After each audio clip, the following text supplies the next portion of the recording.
So good evening, everyone, and welcome to the Mills College School of Education's panel discussion, Unpacking the Newcomers' NAPSACK, grappling with U.S. geopolitical complicity in our schools and communities.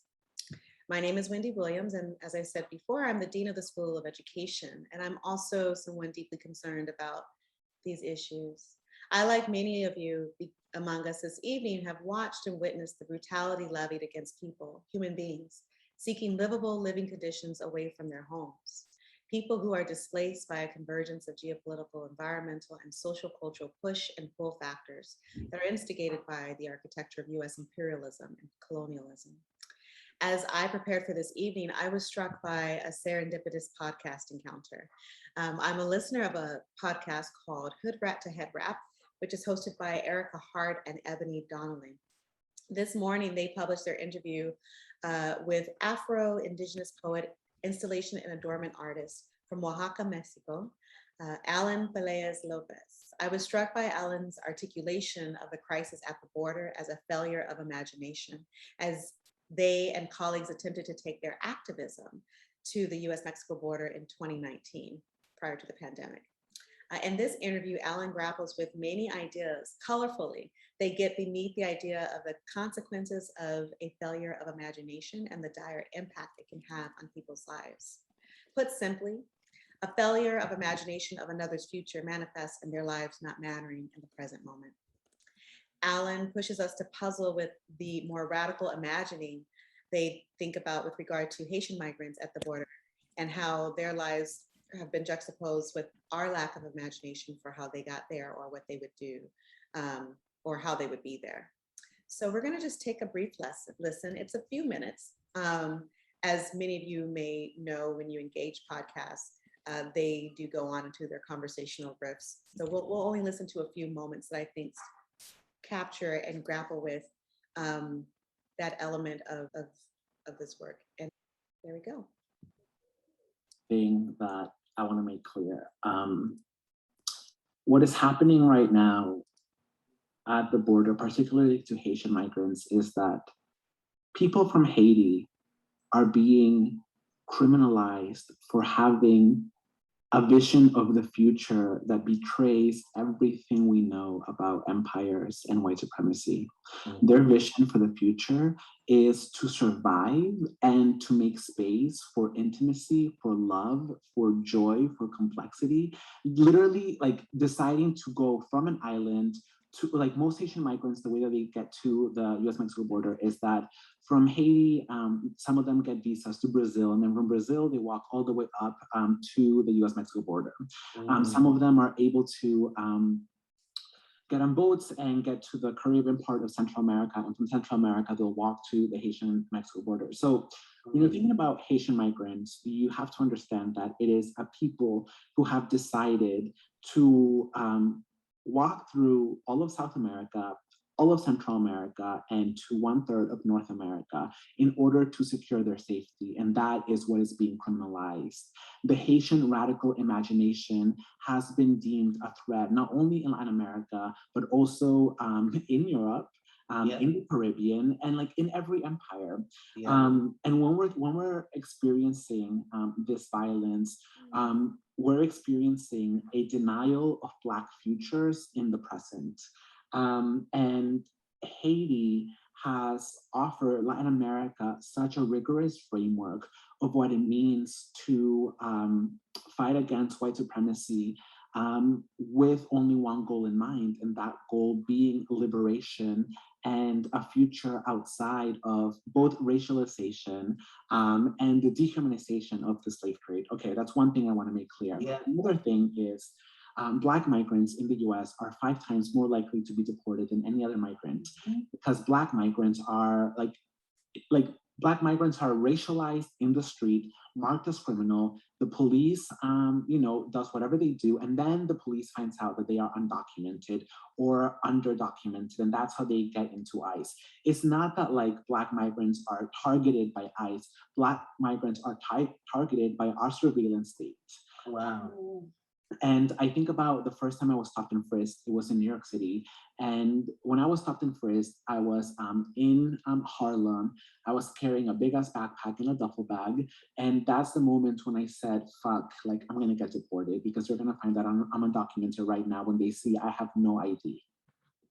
And that is what's happening to Black people in the US. Like, and Latin Americans who are talking about like Haitian migration and whatever, they're doing it through this guise of like, oh my gosh, we need to be unified. Look at what's happening with like our neighbors. And I'm just like, you are not unified with like Black people in your country of birth. Why are you using the horrid experiences of this other group of people to kind of like trauma bond? Yeah, trauma bond. And it's been very difficult because I'm gonna go back to this experience of 2019 being at the border and detention centers. There's this Google Doc that me and my friends who were there like created just to reflect. And one of the things that we reflected on was that when we were at one of the migrant shelters, which was like hundreds of migrants, we realized that outside of the migrant shelter, there were a whole bunch of like kids playing. None of the kids were Black. And then inside, there was no light indoors, but that's where all of like the Black kids were like, there was one little room where like all the Black kids were playing. And we had a really hard time understanding why is it that even in the midst of like all of these migrants are undocumented in the country trying to make it to the US. And yet like the Black child in this situation still doesn't even get afforded the same childhood that the other non-Black children are receiving. Yeah. And most of them, you know, were from Haiti, they were from Cameroon, from Angola, from Nigeria, from Senegal. And it's just like even in the worst of circumstances, there are still ladders of safety. Like there is an economy. Like skin has always had an economy. It did. So I'll pause it there. I know it's an imperfect pause because again, podcast conversations and the rest, they kind of go on in the ways that they will. And I should have prepared you for the F-bomb. Apologies for that too, if that was offensive to anyone. But what I play that piece from Alan, you know, speaking, because I think what it does, their narrative is powerful, what it makes explicit.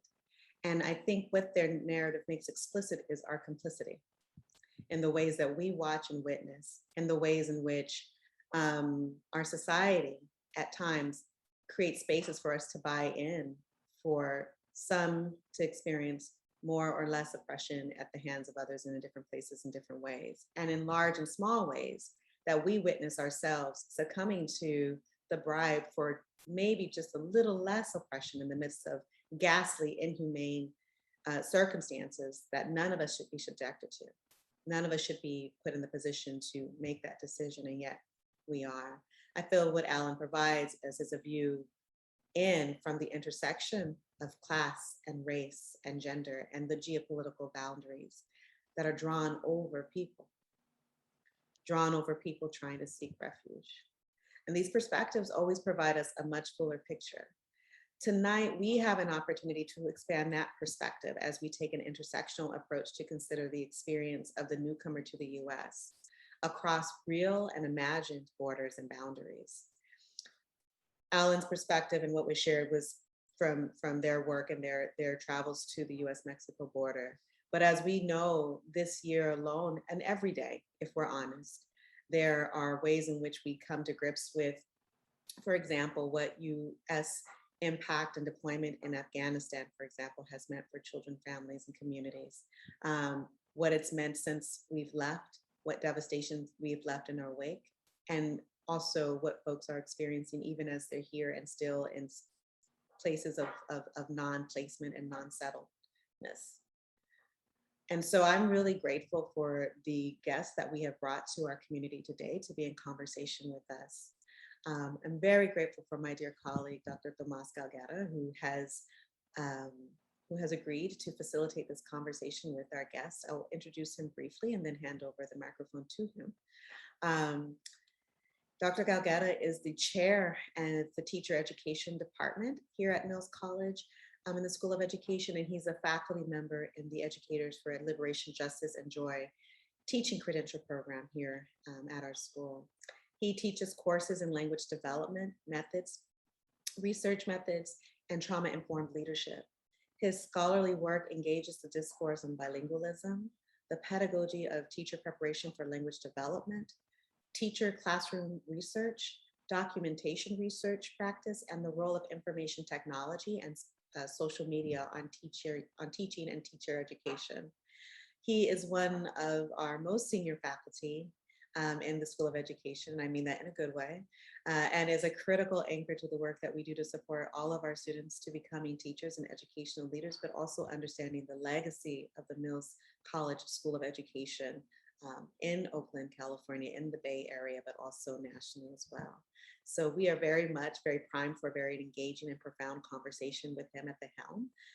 And I know that it will leave us just more with a sense of not only what to do when newcomers are in our schools and our communities, but also how to be with and how to create context for them to equitably engage their own healing and thriving when we're together. So Tomas, I pass it to you. Thank you very much, Dean Williams. And I do recognize that the seniority in the School of Education and all that entails in terms of experience and history. And actually it is more than experience, because that in many ways is what I hope that this conversation is about, is this idea of praxis, where important ideas, important notions, theories and concepts and assumptions as well meet the everyday activities of educators in the field, because we are examining this idea of newcomers. And I hope that all of you bring a critical lens to a lot of the language you're going to be using here, because that's the intentionality of this discussion, to really begin to question the very notion of a newcomer. Really, is it really the case that we are sort of welcoming somehow the people who are newcomers? There's a lot of hidden biases, if not downright racialized and racist presumptions that go into how it is that we think and work with people who are coming into our country, into our schools on a daily basis, and who have experienced life in a very many different way than ours. So that's one of the important ones. The other component is what I hope it becomes a bit of a collaborative effort. There's because we need to pay attention to how we do things and the practice and all. I hope that as we move through the conversation, if there are resources or ideas or yes, even if it is just simply a question that comes up that has to do with practice, I hope that you put it on in the chat. But before we do that, let me begin by introducing the three phenomenal colleagues that I have in this discussion joining me for today. And no particular order, let me begin with Belinda Hernandez Arriaga and tell you that Belinda has 18 years of experience working with the very people this presentation and discussion is about. Her emphasis on a healing approach to trauma is reflected in the philosophy and practices guiding Ayudando Latinos a Soñar. This is a project she founded and directs, which works with Latino families and youth from rural communities near Half Moon Bay, where she and her family live. And Belinda relies on art and education to address social justice problems in these communities. Her work requires her to understand and examine trauma and psychological stress as regular components in the lives of children and families of mixed immigrant status. In her work as a counselor and an advocate, Belinda utilizes indigenous cultural practices, which I'm sure she'll tell us more about. And as if it is weird enough, Belinda is also faculty coordinator for the Masters in Counseling, Marriage, and Family Therapy at the University of San Francisco. Dear colleagues across the Bay. I'm also very, very fortunate to be here tonight with Dr. Nadia Lopez. And she is someone who cares a great deal about, as she put it in a highly read blog, individuals who have endured so much history and still overcome. That in many ways captures the essence of the people that we want to talk about today. That is a very appropriate description of newcomers, political and climate refugees, immigrants, the people at the center of this session. Dr. Lopez has received both much recognition in mainstream publications as well as awards, including with Michelle Obama, the 2015 Black Girls Rock Award. Oh, and she also met President Obama, by the way, on an invited visit to the White House. Dr. Lopez has a highly viewed TED Talk on the education revolution and teaches in the Graduate School of Education at Harvard. To say that Dr. Lopez has dedicated her life to transformative justice in education and the school to prison pipeline is perhaps all too literal an expression in her case. Last year, Dr. Lopez was diagnosed with a life-threatening illness that was caused by the stress and emotional demands of her work. She now runs the Lopez Effect, a business that aims to develop professional sustainability through diversity, equity, and inclusion. And last but not at all least, my dear colleague, Mishgon Zaire Darby, and I'm lucky to count her as a colleague within the Mills community, where she directs Lead by Learning, an educator and leader professional learning organization working towards an equitable future. Mishgon combines an unusual and highly valuable set of skills in fundraising, marketing, communications, and program development with a passion toward equity in education. Mishgon and I actually share an alma mater, CSU East Bay. Though when I went through it, it was actually CSU Hayward. I didn't get the Alumni Association their 40 award. She did receive that in 2018, not the difference. But also Michigan has published the first African-American magazine in the US, as well as articles in New York Times and San Francisco Chronicle.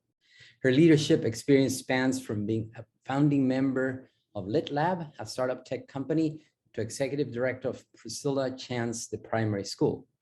Throughout her work, Michigan has remained committed to imagining sustainable possibilities that address urgent global problems. So they are the three phenomenal colleagues that will be joining me in this important discussion today. We'll just simply move on by having our participants give a brief presentation on some of the main ideas behind their work with an emphasis in praxis. And then in terms of questions, what would work really well is if you could post your questions in the chat. I'll make sure to keep an eye on the chat, and I'll be bringing up those questions as they appear, and especially as they become pertinent. So without further ado, how about if we begin our sessions, since I presented you in that order. Belinda, do you want to start, please?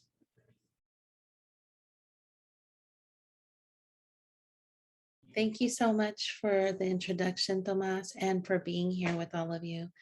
And just, presenting forward this importance of, I really appreciate the podcast opening, because I think it really highlights the different levels of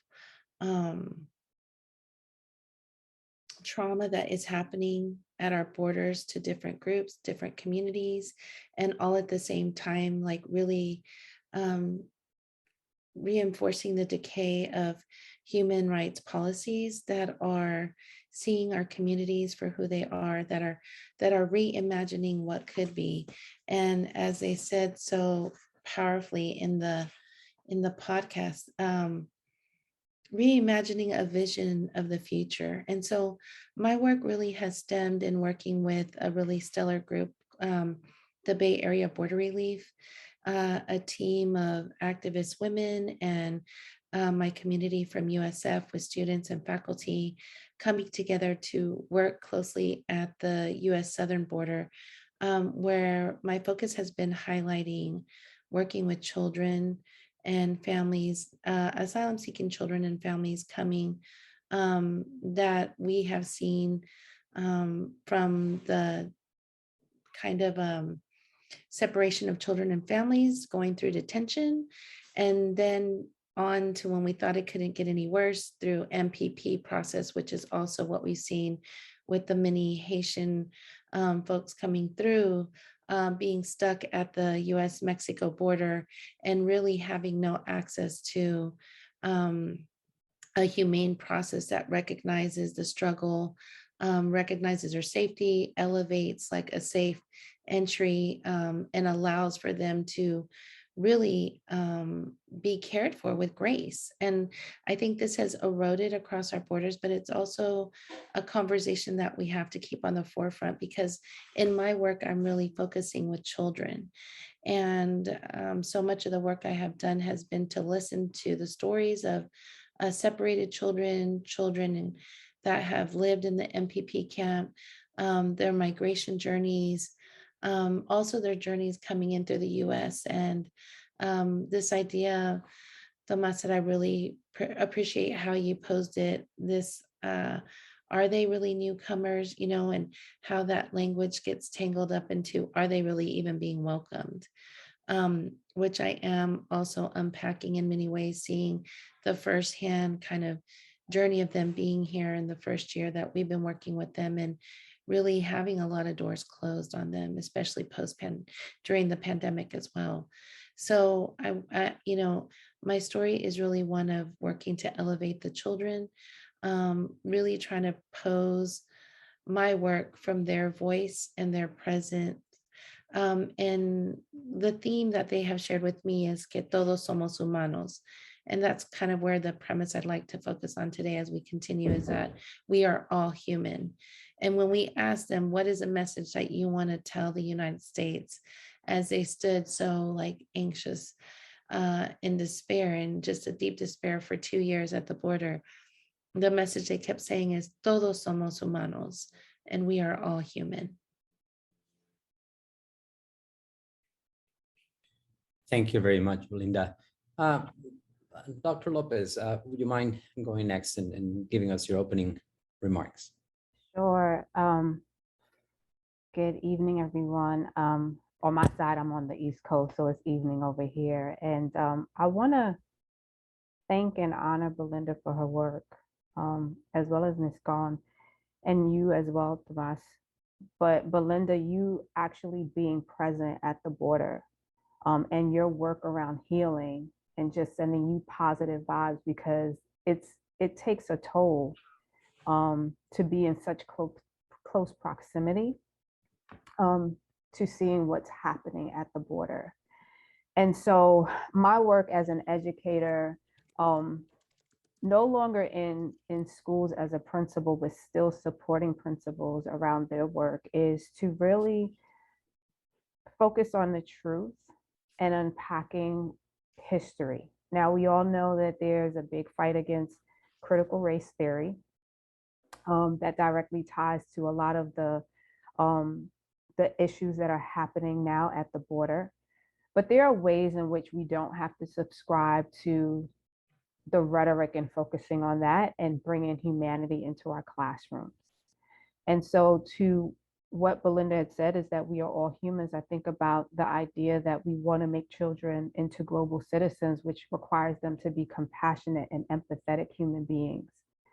Yet we fail to teach the history as to how this country has lacked empathy and compassion for those who have lived here, who are natives to this country, as well as those who come here for refuge and escaping unforgivable acts of what happens in their country, only to endure more torture and trauma here. I think about the podcast and the statement at the very end that Alan said, and he said, skin has always had an economy, specifically the skin of those who are of color. And I think about what that cost is, that economy, the thought around the cost of your social, emotional ability to exist as a full human being. I think about the cost that comes with incarceration, how many millions, billions, trillions of dollars that's being made off the backs of Black and brown people. And I think of the cost of ignorance that continues to perpetuate within our school system. For me, it's important that we expose children to what's happening and make the connection with historical context, that we help them to develop the lens of critical thinking around who is responsible for this and how systemic oppression continues and the benefits. I think about the fact that we don't allow educators in our classrooms who have cultural competence, who can also embody the compassion that's needed, right? There are newcomers, quote unquote, who come to this country, and from the time they enter the schools, the intake process further traumatizes them because they're seen as third citizens, not even, second class, third class citizens here. The fact that they are then put into what we say ESL services, but not really getting the services that they need, and then they have a teacher who doesn't understand their culture. All of the things that happen that strip people of their humanity. So as we have this conversation, and those who are joining us in this space, just thinking about, we talk about how schools are a reflection of our community. And in very much ways, it's not reflecting the people, it's reflecting the ills of our community.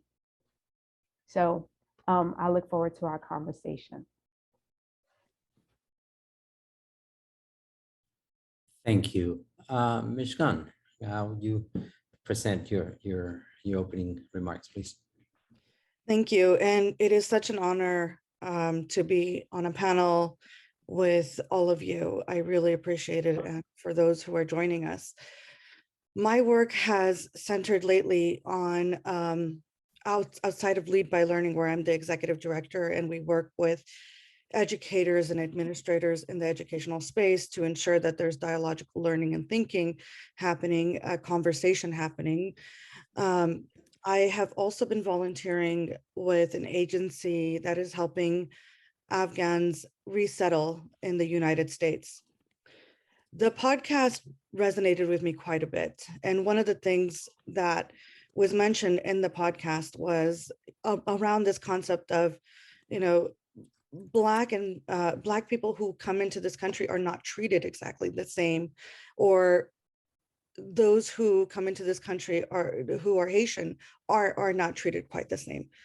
And it's so true. If we look at the parallels between the Afghans recently, there's this image of men grabbing onto airplanes and trying to climb on. And then we look at the Haitians and a similar image appears. We can't say that this isn't an issue about Black and brown people. There is an economy behind it. Surprisingly, for example, if Haitians have come here by airplane, they are not deported as easily. But those who are coming here by foot are. Similarly, we're trying to get individuals out of Afghanistan with the current situation being horrid, and humanitarian visas are costing over $500 an application. These individuals are dying of hunger, and we're asking them to pay $500 per applicant. And if we look at families of 4 or 5, how will they ever in their lifetimes be able to afford this? It is clear that this country claims that we apply freedom, rights of free speech, et cetera, to all, but do we really? And for me, in recent months with what's happening in Afghanistan, I have become especially cautious and important about the words I speak. Because if I say that what the United States did in Afghanistan politically was not right, I am told that I am not patriotic. And then the racism comes on really hard and thick. I was born in the US, but I'm told to go back home. And I start to feel homeless. The reason I'm using myself as an example is because my sister and my mom came from Afghanistan on foot and were smuggled into Pakistan, into the United States in the early 80s, 70s actually. And very similarly, those whom I'm helping right now are experiencing the same horrors. They are burning For example, the United States withdrawal being sudden caused the Afghan government to collapse. And so individuals who have worked with the United States government in the last 20 years are burning any kind of documentation that proves that they have worked with the US government. A war that was United States war in Afghanistan that the Afghans stood by. And these individuals, we're having to smuggle them out of Afghanistan. We've created safe houses for them, going from safe house to safe house. Their children sleeping literally on the floors in mountains because they are walking by foot into Pakistan and paying smugglers. And those are the lucky ones who are getting out.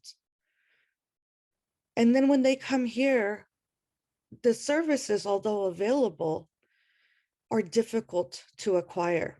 Humanitarian parolees, for example, do not get the same amount of care as special immigrant visa holders. They do not get the same public benefits. And so they come here and they are completely re-traumatized again. Not only have they lost their status, but they are losing their humanity in the United States. And again, these are the people who are luckiest, right? So as we talk today, as we hear from our colleagues here, I hope that one thing that we keep in mind is, to put it simply, how unfair the system is to those who are Black and brown. And what we have done abroad, the impact of that on those people who are not leaving their countries because they want to, but because they have to. There is necessity behind it. Thank you, Tomas, Nadia, and Belinda, and Wendy, and all who have joined. And I look forward to the conversation. Thank you, Ms. Khan. I actually was hoping that maybe we can do a little bit more of what you did, share some of these some stories about the sort of the incredible amount of humanity that is captured in what otherwise could be just simply discussed in terms of geopolitical policies and so forth that allow our country, allow us to sort of think of it as just more like chess pieces that are being moved. And what comes to mind for me is the story about Rolando, a man that I admire greatly, trilingual. He's from Guatemala.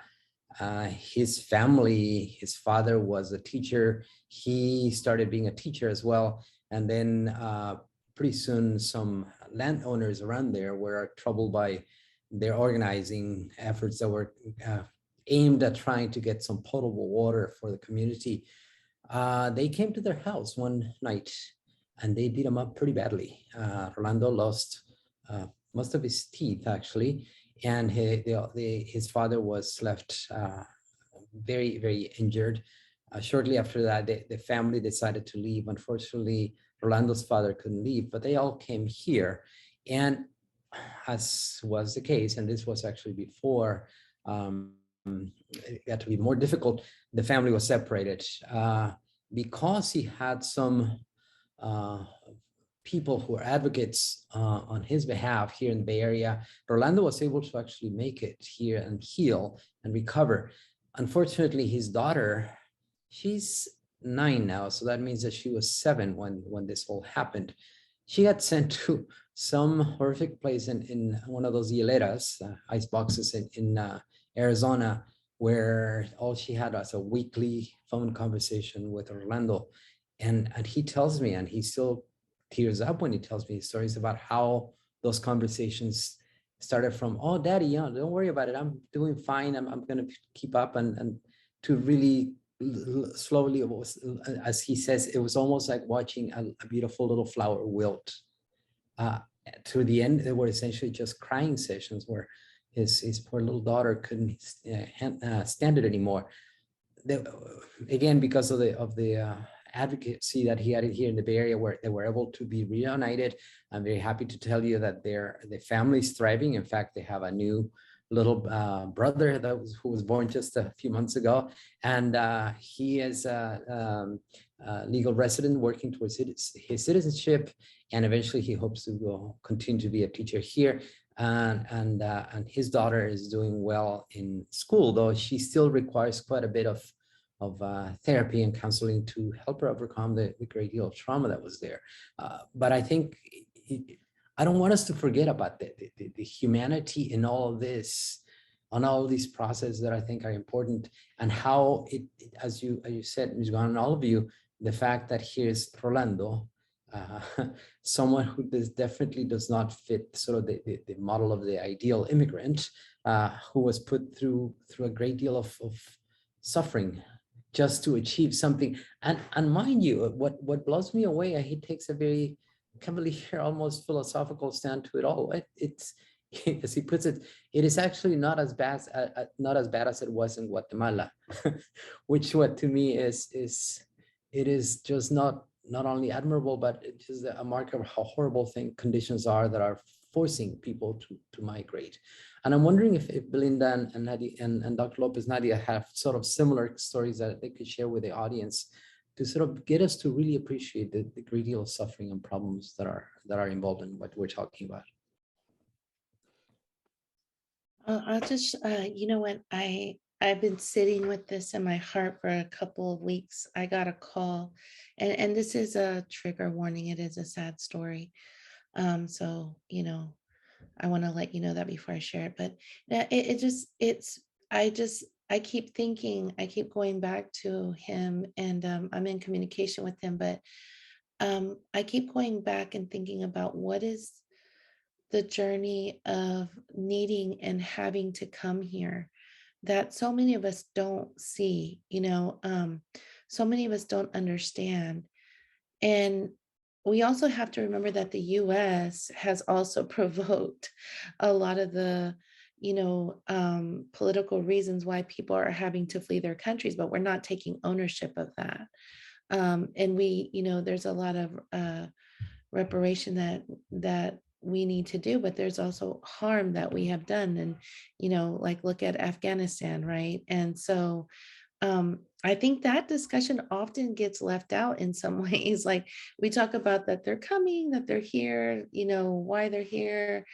But we don't really take ownership of how the US has created much of the experiences of why they're having to come, and how we have, been part of their countries and left and created systems that worked and then abandoned. And so then you have cartels, you have violence that takes over, you have, the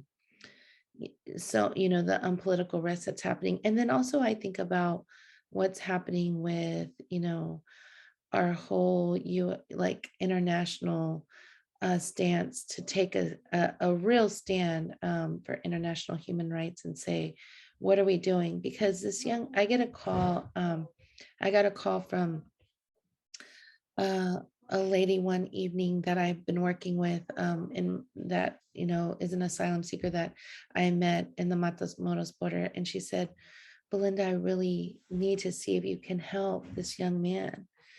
And she said, he's a friend of a family member, and he's 17 years old, and he was fleeing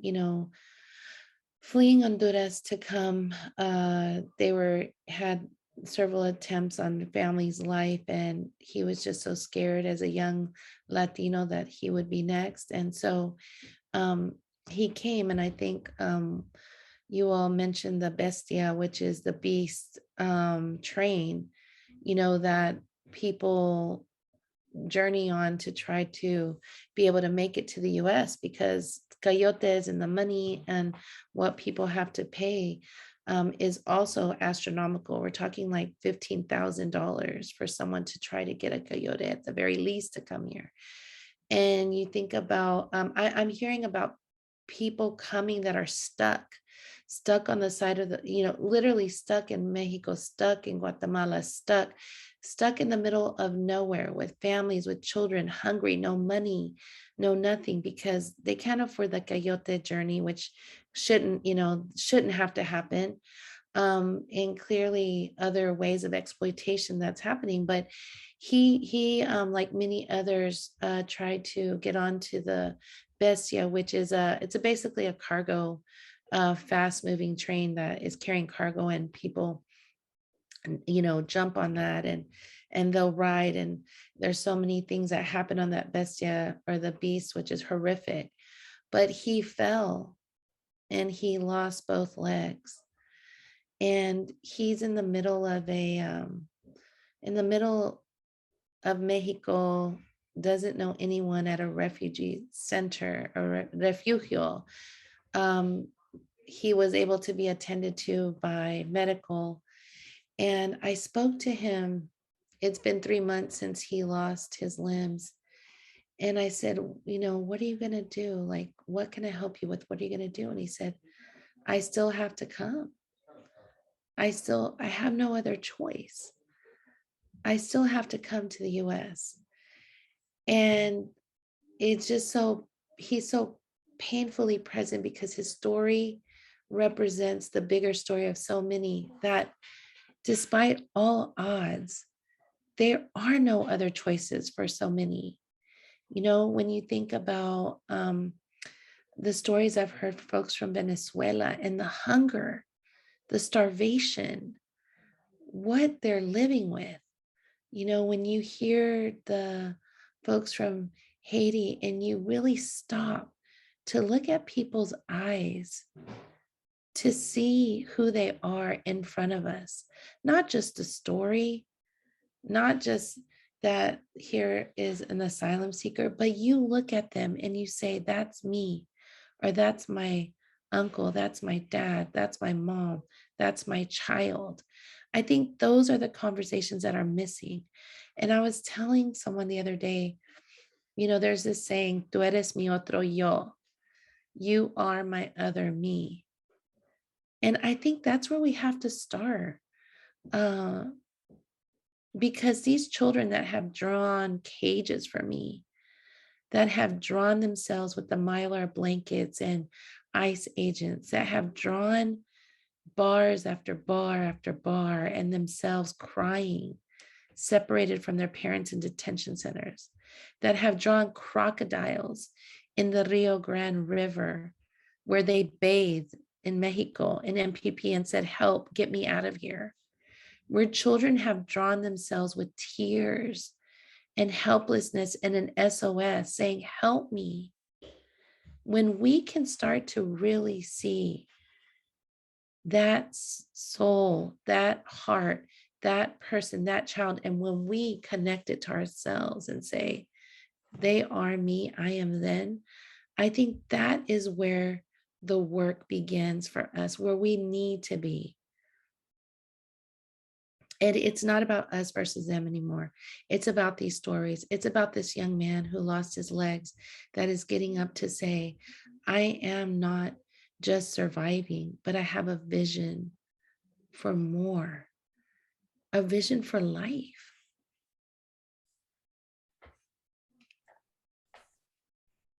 Thank you, Belinda. Nadia, do you have anything that you would like to contribute? So I want to say that I can't say directly that, I've had to deal with any child who's dealt with the border per se. I understand, and I know my mother's from Guatemala, my dad is from Honduras, so I understand. Those stories are not, they're not new to me. I know I've had family members who've tried to escape. The gangs that exist in many of the countries, especially like in Guatemala, where there's been family members who have been literally killed or extorted, right? Just because there are, lack of a better word, bad people who exist who want to make sure that you live in terror and will take at any cost to get what they want. And so when we talk about people leaving places that they've known all their lives, I think what's also missing is what it requires for someone to get up and literally walk to what they believe will become freedom. and then to walk into a situation where they're in another type of bondage where you're literally taking your children, you know, like, let's just use the example of Guatemala. At least I was with my child. Then I come here to the United States, the land of the free, place of prosperity, and my child is ripped away from me, and they're put into a cage, and they're like in cages with multiple people who's not related to them, but we all become related, right? The modern version of slavery, because that's what we need to call it. And then to deport children and family members without reuniting them, right? Or keeping the child here and sending the parents back, and then they're now placed in foster care or in the households of people who look like the very people who endangered them in the first place. Like the emotional trauma that goes with that. That's just one part of it. But then the imagery that we all have to watch, and being connected to those countries and feeling helpless, like, how do I help those who are in this situation?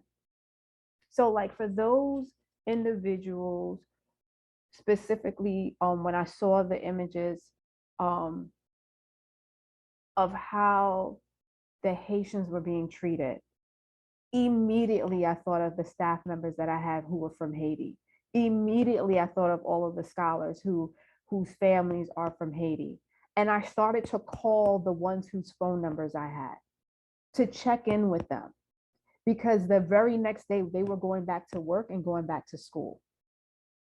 And what I didn't want them, even though I'm not in the school, I did not want them walking into a building feeling as though no one was checking in on them.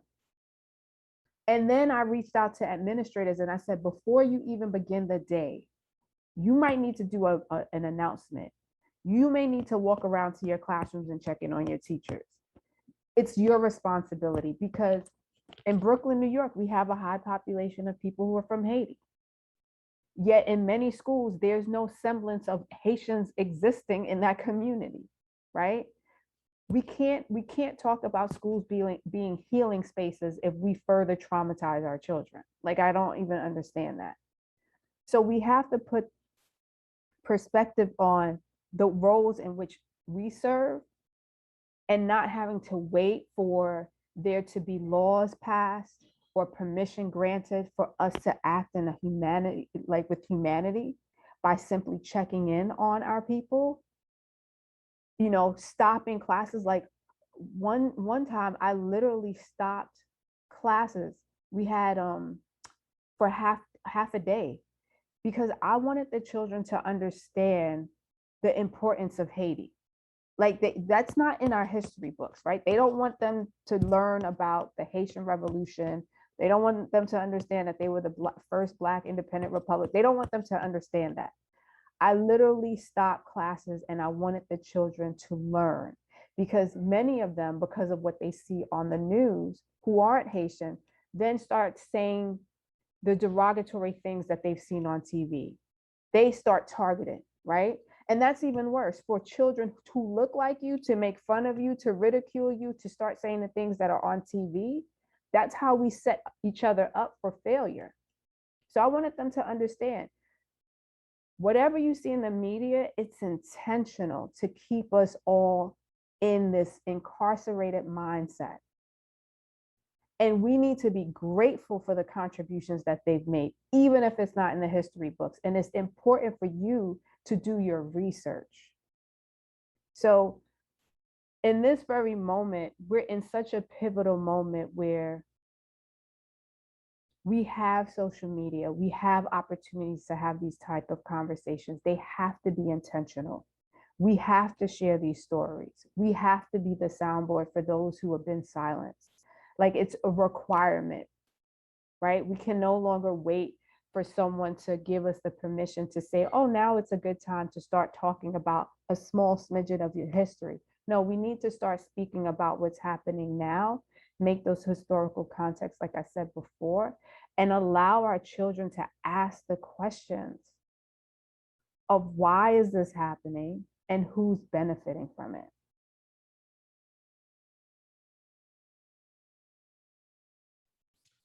Thank you, Nadia. Rishgan, any last words about the sort of the human cost of it all before we sort of move into a discussion of some of the more practical dimensions of this work? I have unfortunately firsthand experienced the horror stories that have come from Afghanistan. And when Belinda said, "They're me, I am them," there's a lot of truth in that.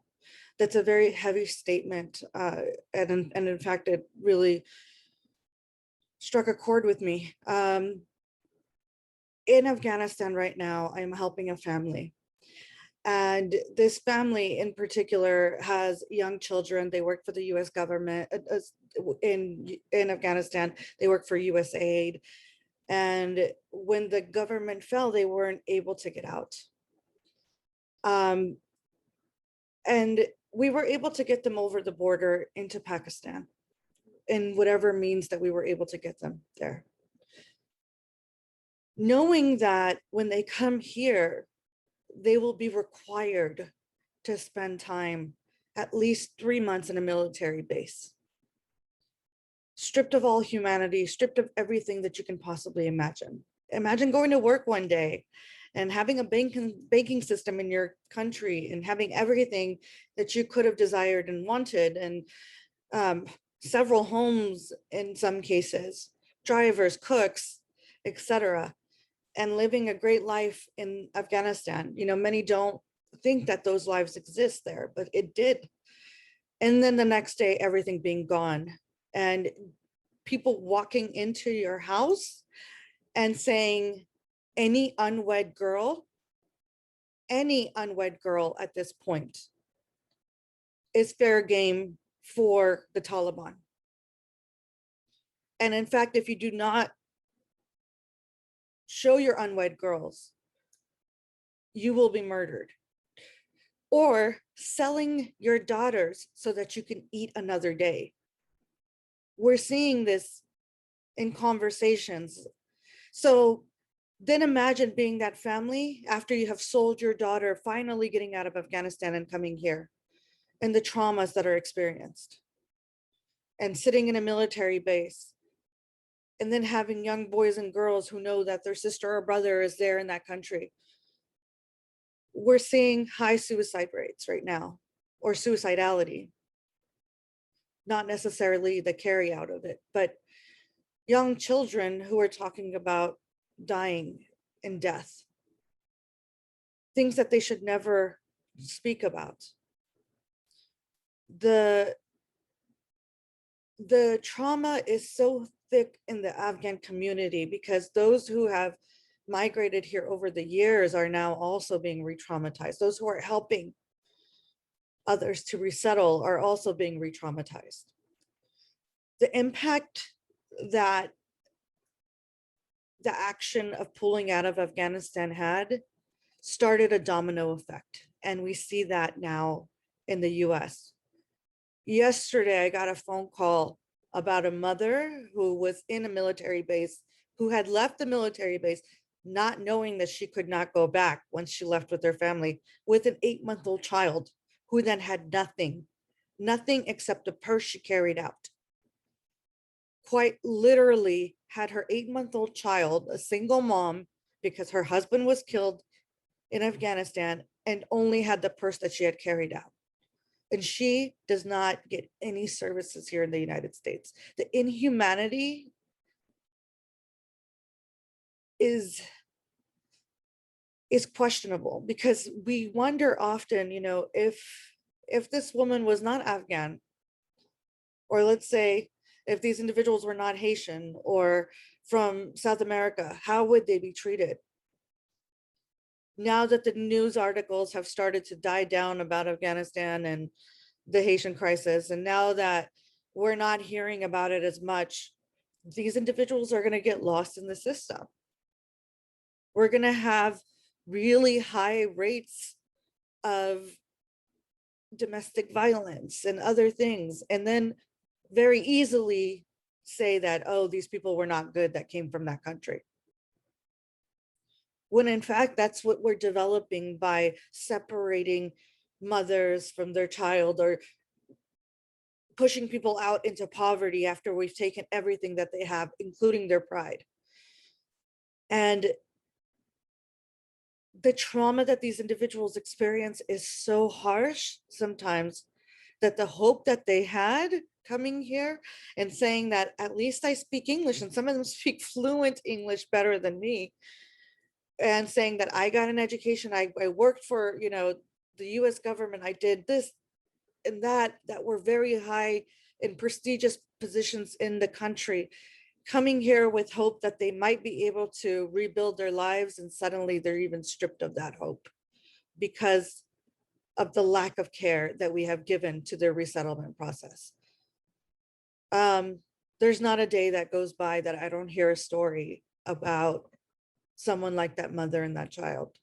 And there's not a day that goes by that we don't scramble to find them a home or somewhere they can go and be fed for at least a week or two.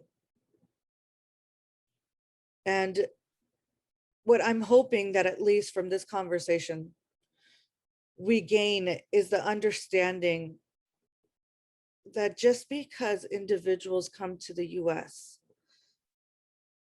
doesn't mean that they came here because they wanted to, that they came here to take our jobs, or they came here to, you know, engage in criminal activities and things of that nature, or that they're bad people. They came here out of necessity, and then they are stripped of anything that allows them to be human because of the way that some people treat them, and because of the services or lack of services that are available to help.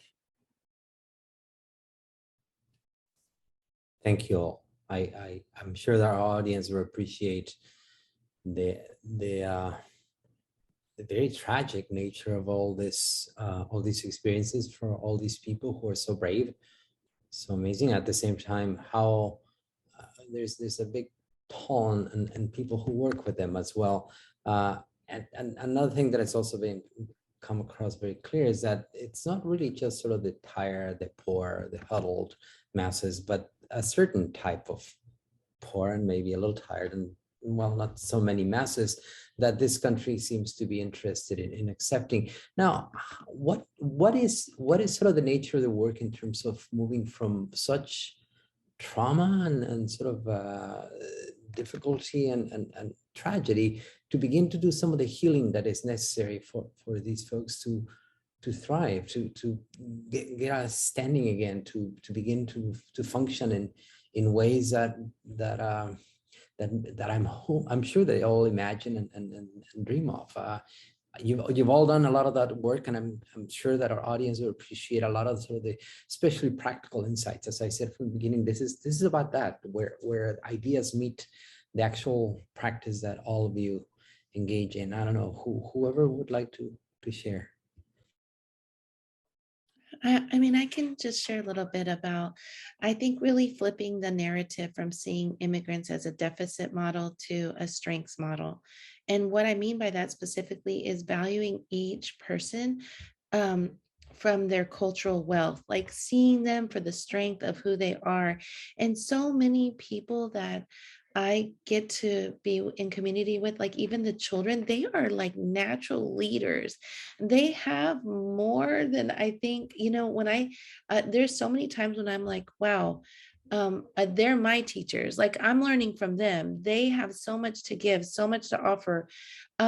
What they have done, like I couldn't do, you know, and like, I think that a lot of times what I'm seeing here as they're settling into our community is like really trying to use and celebrate their culture through their cultural arts, through coming together and building community, to creating like community spaces, to embracing like the strengths that they have and figuring out where can they use those.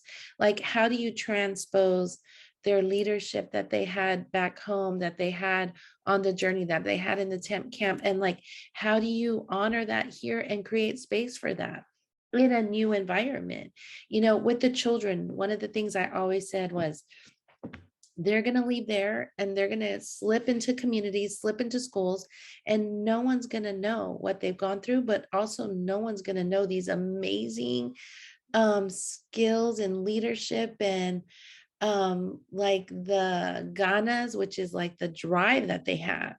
I mean, if you can just take that and see, how can you mobilize this in schools? How can you have them be part of forming groups and leading groups and creating opportunities and giving them an instrument to play, giving them platforms to learn how to do, you know, their own storytelling, their own video telling, giving them ways to be advocates. Like some of the kids, when I've worked with them, they know that, you know, that I am in different spaces of education and community, and they'll tell me like, I want to work with you to tell my story, or I want to be able to talk, or, and I remember like, I thought, I don't know. But you know, this one young man, like him being able to have a space really amplified like the cheering on of people saying like, you matter here. We like, you are a star. You are, you know, you're someone that we embrace as like moving forward. And he really embodied this like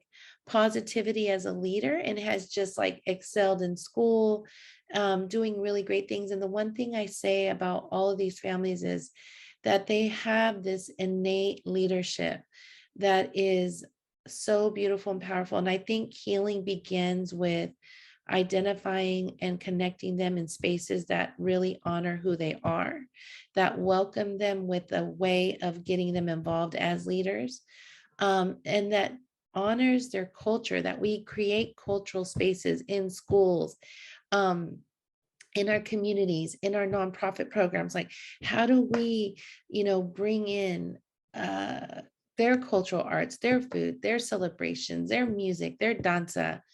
I think that that brings memories of home. That also brings connection to the who they've had to leave behind, that they've been forced to leave behind. And I also think that it resonates of building here. It helps them to stabilize and build and create. So that's how I see one of the biggest pieces of mental health. Mental health is all of what I just said, not just talk therapy, not just addressing symptomology of trauma, but trauma is healed by creating community, by bringing in culture as medicine, by having them teach us, by having them lead. Thank you, Belinda. That's so eloquent, and I appreciate the obvious enthusiasm in you describing that work, which I'm sure it can be contagious. So excellent, thank you. Nadia Mishkan, do you have anything that you could offer or suggest? I wanted to add, I feel like Belinda covered so much in terms of, you know, I think about the adults in the schools, and what's missing all the time is professional development. You know, there's just no professional development on trauma-informed practices. There's no professional development around cultural competence. There's no intentionality around having representation of literature, artwork that embodies the culture of the children who are going to the schools. So whether it is made by the children, artifacts that's brought into the building, you know, allowing them to bring a piece of what's from their home also to include in the school is important as well. As they walk through those hallways, they need to see themselves and feel like there's truly a sense of belonging. Being intentional with the hiring, right? The whole process of who are you hiring and what do those individuals look like in their connections? Because sometimes we make the assumption that, you know, every Black and brown person has had the same experience. We have not. We have not. So making sure that we are very clear on people's experiences and how they relate to the individuals that they're servicing. It's also important to address the biases that exist in our communities. I think there's a failure to do that. We just allow people to be in classroom spaces, and they are informed like everyone else by the media. They are informed by their family dynamics, right? We need to make sure that we're addressing these things. And the invitation to have those individuals who've gone through some of these things come into the school building. You know, what an asset it would be for Ms. Golden to come in and share her story as someone who's actually had firsthand experience having to flee a country. You know, we don't give people voice. It's important for children to see and hear from someone who's gone through it, and to even talk about the struggles and triumphs that they've accomplished, right?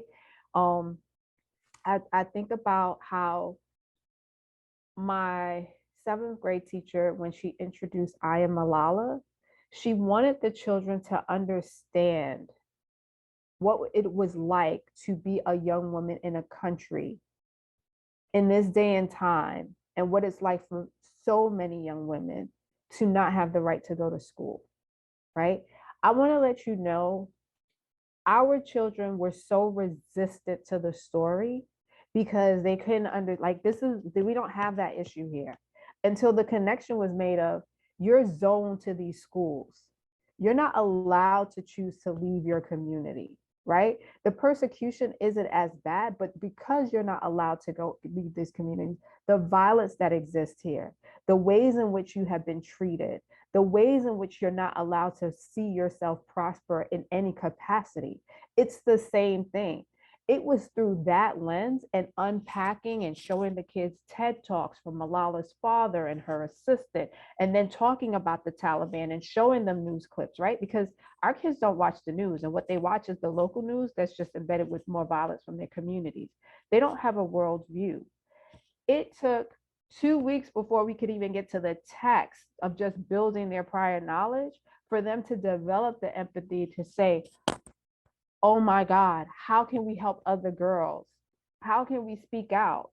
How can we partner with the UN? What can we do, right? So teaching children how to become advocates as well, right, is important. That is our responsibility. I am her, she is me, I am them, they are us. At some point or another, those who are Black and brown, our ancestors have dealt with some form of oppression. Whether it's been here in the United States or back home, there's been some form of oppression. So making sure there's professional development, making sure culture is reflected within the schools, being very clear of who you're hiring to be inside of the schools, but also giving voice to those who are voiceless. That's the most important thing. Thank you, Nadia. That's a very powerful idea of scaffolding, not only empathy, but also advocacy. I think that is quite powerful. It's something that oftentimes we take for granted, that because these are stories that are coming from BIPOC communities, that our children are going to resonate with that. Not necessarily that. Internalized racism, unfortunately, is a very powerful set of blinders. Majgan, what do you have in mind in terms of practical things that can help us move toward healing? What Nadia and Belinda have said are really magical words, right? They're words that I feel should sit in every educational system and institution, where we don't expect that a student experiences trauma the night before or the day before or the week before, and then comes into the classroom and is able to learn, that they experience hunger, that they experience loss, that they are coming into the classroom and then, being told to perform as if they would perform if they had nothing else going on in life. One thing that I have recognized through this process of both, listening to the stories of my family and listening and experiencing some major events in my family that was in Afghanistan, and then in the US by the people who I'm helping, or rather I'm supporting, not helping because they are helping themselves, is resilience.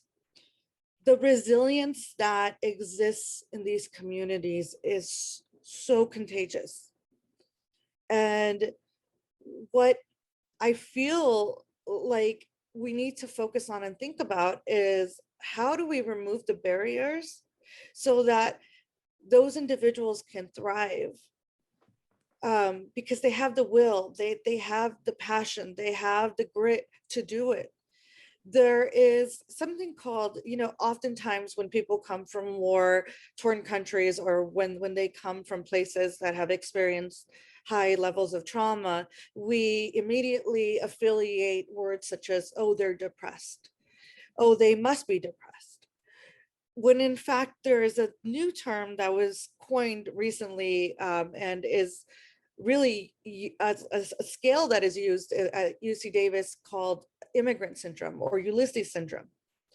And what is talked about with this is the fact that, we have a population of people who go through this migration, that they come to the US for whatever reason, or any other country for whatever reason it may be. But how can they be depressed if they are walking around and literally making sure that they're surviving and their families are surviving and they're doing everything in their power to make it happen? We can't say that they're sitting at home and they're doing nothing. We can't say that they're not getting out of bed. What we can see is that it is the challenges that they experience today and now upon arrival that then lead to other things. Like if their experience is better with our systems that are in place in the US, if they are not, for example, separated from their children, if the children are not separated from the parents, if there is an easier way for them to assimilate into society, then would it be a better outcome in the future? If we look at the economics of healthcare, even, would they have less somatic symptoms in the future? And we need to start considering that.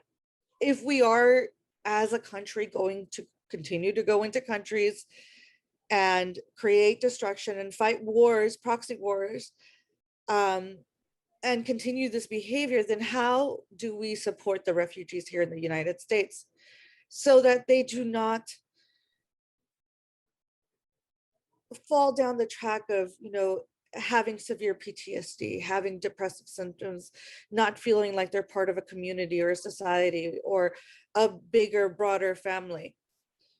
And how do we also implement this in the schools? How do we acknowledge and celebrate, as Belinda said, their existence as students? I was recently talking to a foundation called the Open Society Foundation, and there was a woman on there who told me about a program that I had never heard of before, which was using universities as sanctuaries for asylees and refugees. And essentially what this would be is their program consists of people who are in the university system, let's say in Kabul, Afghanistan, especially women, young women who were unable to complete their degrees would then come to a university in the US or in a European country, and the dormitories would be their space of healing versus the, I'm just gonna call it camps because I feel like these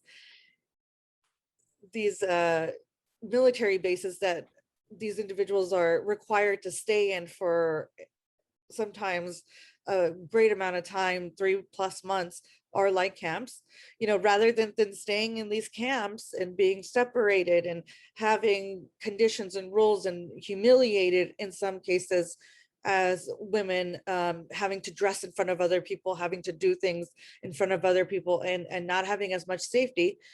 They have a university system behind them that nurtures them. They have housing, food, etc., because of the sponsorship of the university and in those cases. So for me, it's like, how do we create more of those programs?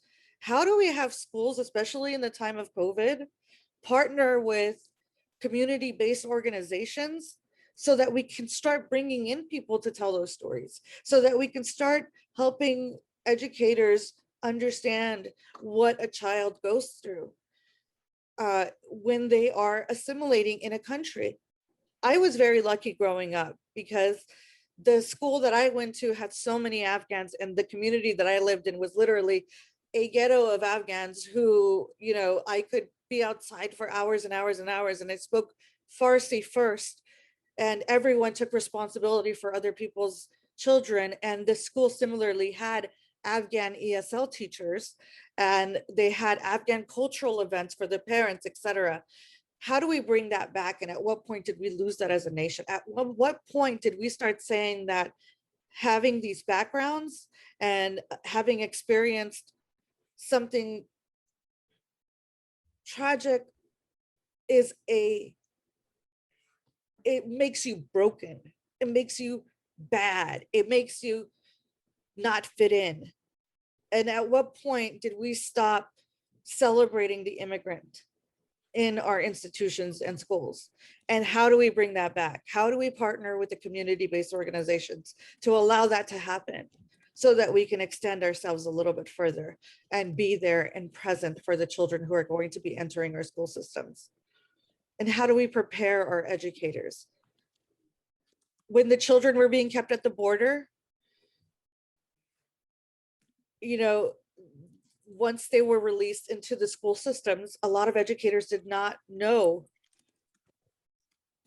how to cope, you know, with the fact that some students were being quiet, with the fact that some students were not engaging, and they were reaching out and hustling, and you know, it's unfortunate that we didn't think about how to bring these individuals into the system, being celebrated and loved and cared for, and allowing them to tell their stories and really be heard. Instead, we silenced them, and we tried to fit them into a system that was created not for them, but for others, and whoever that other is. So my sincere hope is that at some point we are able to think about and learn about and be about caring for other races, caring for the refugees that we bring into this country and the immigrants that we bring into this country. And I'll repeat what Nadia said: I am her, she is me, I am them, they are us, because there's so much power and truth in that. Thank you, Ms. John. I resonate with your hunger, I guess, for really appreciating people from other places.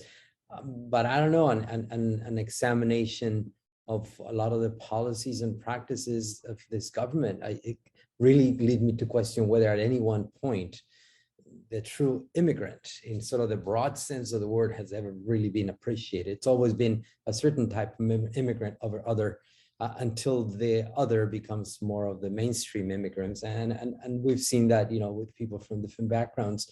And it's unfortunately, you know, the history of in fact, the laws were written, immigration laws was written with that in mind, of being exclusionary in who they consider an immigrant or someone worth staying in our country. At the same time, I absolutely resonate with you with the need for, you know, moving away from a deficit perspective of looking at the immigrant, at the refugee, at the other, as we typically do so well in schools, and especially in terms of immigrants. And this is one of the problems that I've had at least experience in my own work. The use of the term trauma, it can present, if we don't do it carefully, a slippery slope for everyone to really immediately start pathologizing groups who are, you know, quote unquote, traumatized beyond repair in some ways. And that's why I find it so important that we really focus on the practical aspects of our work. And I appreciate what all of you have said in terms of moving more into a strengths perspective, a sort of a resources perspective rather than resistant deficits. And in that sense, appreciating cultures. The part that I'm especially sensitive to is languages. You know, notice that the terminology around it, limited English proficient, was a time, or the term of old, clearly and obviously a deficit. But even the English learner label is still a sort of a kind deficit view, why not we call them multilingual, so bilingual, or or trilingual in the case of Rolando, as opposed to the monolingual American model. So in that sense, it is a question about perspectives, as well as the narratives that dominate.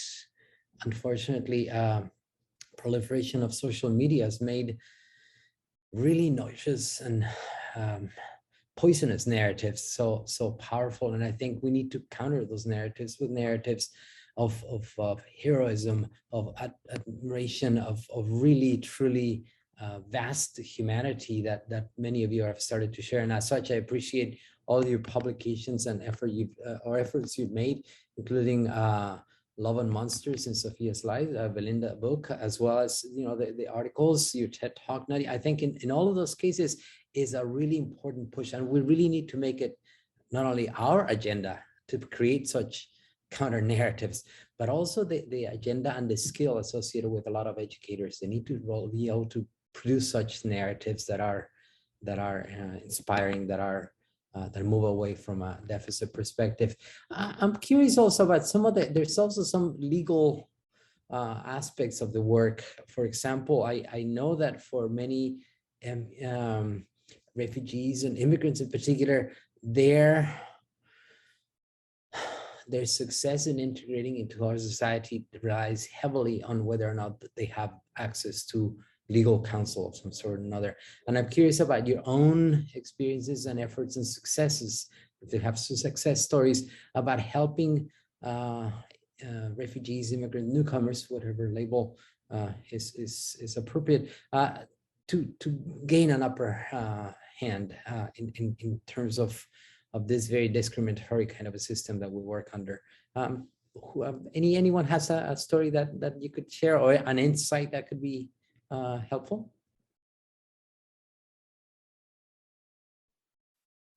I have a couple of stories as of late. One of the things that I mentioned early on was the fact that when immigrants come here by foot, they are treated very different than those who come here by plane and ask for asylum. And so the political process behind it, the bureaucracy behind it, is so different in the treatment. And therefore we see the economics of it. Those people who have money who come to this country, or those people who are able to afford to apply in certain ways, are also afforded social services, for example. So we're seeing this with the special immigrant visa holders. And who these people are individuals specifically that worked with the United States alongside the military in Afghanistan, were paid very little money, and were promised that if anything happened, they would be brought to the United States because they have worked alongside the US military. Those individuals were already backlogged when Afghanistan, when the government fell. So the State Department, the Department of State, was not responsive as it was. And so when the government fell, we quickly saw that backlog made it so that those people who had applied in advance could get out, but there wasn't like a trajectory of who more urgently needs to get out. And there was no way to communicate that. And in the beginning, we had a lot of presence from Congress. We could call a congressperson who would then connect with the Department of State and make something happen. And especially if we had like sponsors here that had money, it would be easier to allow the process to go further and get people to an embassy. When the US embassy in Afghanistan closed, it created such chaos because now we had to find coyotes to smuggle people into a country that had an embassy. So upon arrival, what we're finding is no matter what, humanitarian parolee, asylee, whatever label is provided to these individuals, when they come here, they have to spend time in a military base. And those military bases are closed off. So that means we rarely are able to go in and provide the support and ask the questions and ask them legally what is needed, where they are in the process, etc., to provide them the legal counsel that they're needed. And there's not enough legal counsel. We don't have enough immigrant lawyers. I can't tell you how difficult it is to find immigration lawyers at this time because they are taxed. So what we've been doing on the community-based organization side is we've been working alongside immigration lawyers and helping to complete the paperwork that would then allow, for example, families who have children to get at least CalFresh. California is a whole different system because fortunately they allocated some money to the Afghan crisis. So they're able to get some social services, still not enough. Once they get here, there are organizations such as Jewish Family Services, such as the IRC, that do provide 3 months of income for housing at approximately $1,500 each. But it's difficult still with that $1,500 to find housing for these individuals. And they don't qualify for immediate welfare or social services and things of that nature. All of this is paperwork driven. All of this is them going and finding the services and navigating it themselves. It's not like they have a cheat sheet in front of them that says, check this mark, mark here if you're completed with this part of your resettlement process.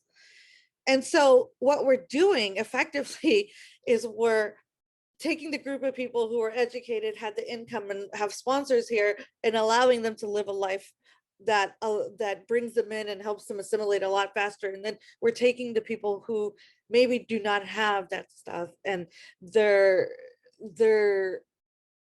in dire situations in some cases, and trying to beg immigration lawyers to work for free so that they can provide the services so that they can resettle in this country.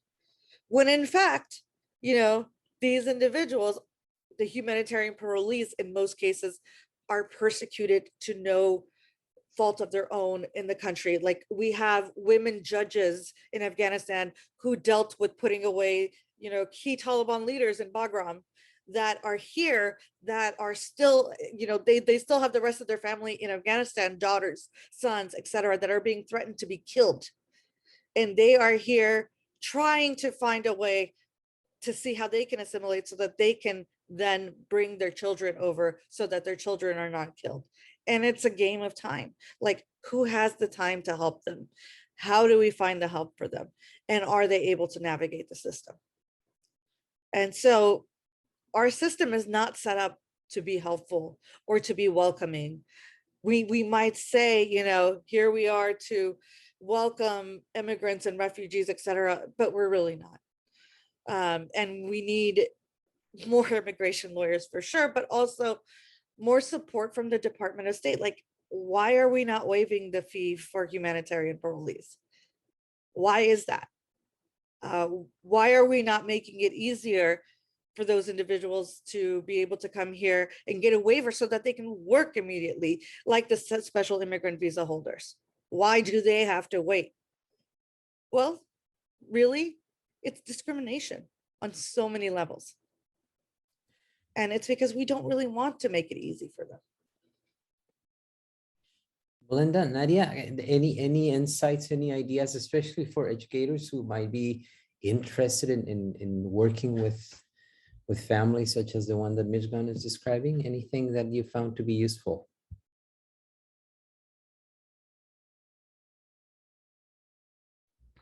I don't think I would say anything different.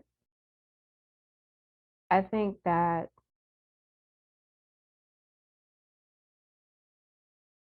I would just caution educators to just be mindful and sensitive to the needs of the families.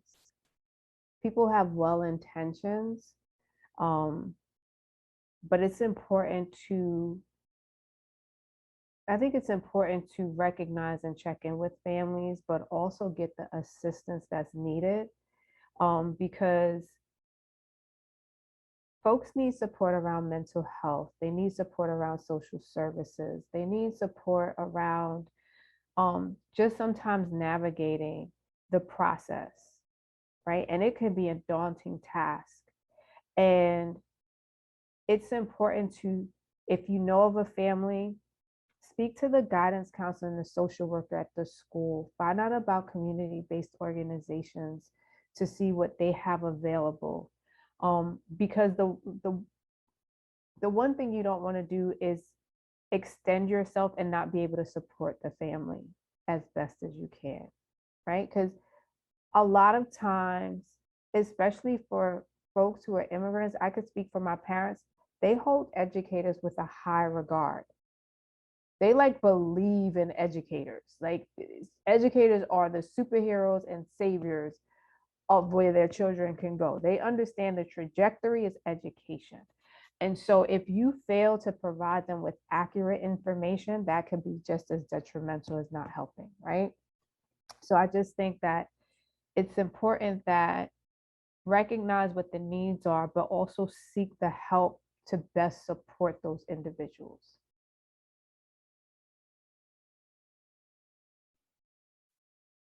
Belinda, anything you would like to add? I think that Nadia's point is excellent, and as such, it's what I wanted to bring up. There's some important legal implications, and that's why legal counsel seems to be so crucial in determining the future of not only the students in classes, but also families and everyone else.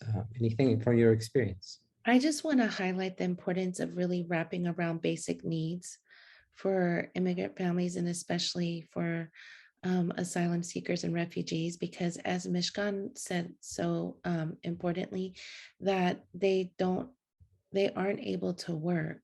They don't get the work permits right away, at least. It takes a long time. And so when you really stop and think, and I've sat with my families and they're like, how am I supposed to pay rent? How am I supposed to buy food? How am I supposed to buy clothes? Literally, how? When I'm not legally allowed to work and I'm not supposed to work and their status is on the line. So when you really consider not only like all the emotional barriers, but the barriers of literally like basic needs, I think teachers and educators need to be checking in. Is this child eating? Do they have food? How are they getting food? Are they connected to programs in the community that provide, warm meals, food, clothing? It's critical. And we have been literally sending food around the US with our Bay Area Border Relief with families that we met. And they're saying, you know what, we can send Instacart now to New York, Instacart to Virginia, to Tennessee, to Colorado. And I mean, the difference for them to know that there's food on the way that can also help with the very, very little that they're trying to scrape by to pay rent. And some of them can't even, we've had families literally thrown out into the street and calling this saying like, where am I going to go in other states and other places? So I think one of the key takeaways for educators is to really be thinking of, how am I not just looking at the child in my classroom, but really thinking about the whole child and the whole family in terms of resources, and how are they doing with all of this, and reaching in and leaning in to ask these tough questions that sometimes, like I said, a child will slip by and seem like all the other children in the classroom, but there's so much more there. So, yeah. Thank you all. Well, as we begin to wind down this discussion, I'm wondering if you could leave us with some general recommendations, especially sort of at the school level, some policies, some ideas, some of this that Belinda was just mentioning in terms of basic needs. It almost suggests that the schools could become